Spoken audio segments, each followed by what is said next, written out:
Naniniwala tayo doon sa kasabihan na habang may buhay, may Pag-asa.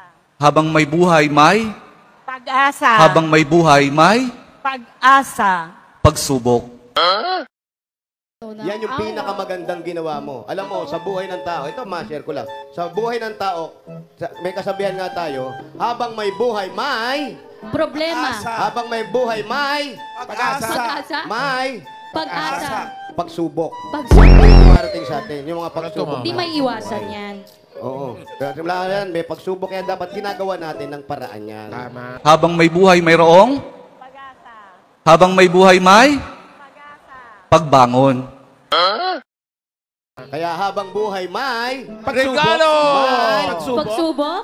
pagbangon. Pag may pagsubok, babangon tayo. Okay. Hindi tayo pwede may pagsubok Eh, tayo. tama naman Hindi yun. na tayo babangon. Kailangan kumilos tayo. Kaya habang may buhay, may Pagbangon! Pagbangon. Regalo! regalo. Yun Yan, ang tama. tama, May Rico. regalo. Tama ka, boss. Thank you. Habang may buhay, may regalo.